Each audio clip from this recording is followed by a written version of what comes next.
So I was trying to figure out how many concertos we've done together, and I lost count. But on this disc alone, now I guess we've done quite a few pieces. Now, when we talked about this project originally, about recording Rautavaara, you hadn't played any yet before this, right? That's right.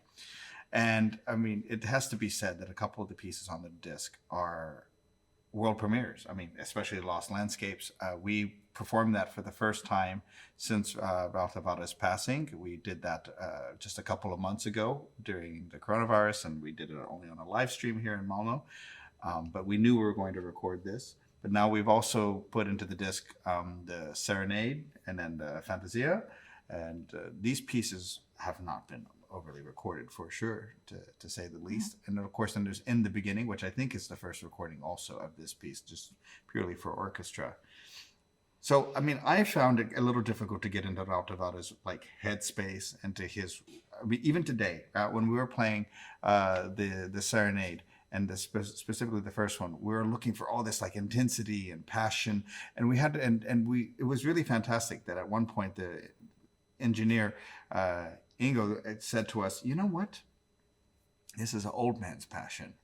I mean, this is Rautavaara towards the end of his life. And I think that really changed the way we approached everything once we kind of got our heads around that. Yes, I think it's something, of course, you're aware of, and we were aware of. That these are late works, so it's you are playing with a mindset that he wrote this at the very end of his life, all these pieces. But when you're rehearsing, you kind of really get into this world. And I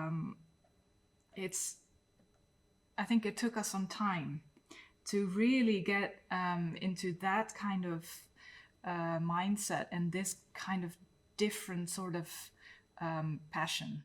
And in these pieces, each one is quite different. And it's surprising sometimes the things that he does. Like in Lost Landscapes, I find the second movement in particular shocking how he put it together. And it's like full of rhapsody and it's full of fantasy, but it's also at the same time really just very solid music. I mean, really very sure of what it's trying to do. And I think that's quite remarkable in a way. You really have that chance to go into the music like that. You know, this is a big departure for me. The first thing I did with Ondine was complete Beethoven cycle. And then we, in the Basque Country, we did all Ravel disc.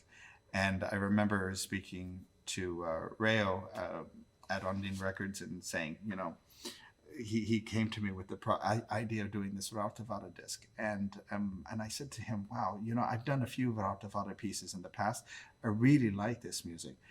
But, and then he said, well, do you know a violinist you'd like to work with? And I remember I called you. I said, yeah, I have one in mind, very specific. And I really could hear you playing this music. You know, I think one can approach it in a very, very effervescent way, in a very, very light way. But in a way, this music has a sort of stoicism that requires great legato, great control, great, amazingly massive lines.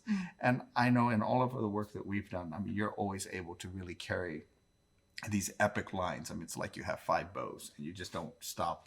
And I thought, man, you would be so perfect for this, and it'd be so fantastic to do it. And I've been really, really happy that we could do this project. Well, I appreciate very much you asking me, and it's been absolutely wonderful to discover this music with you. So thank you.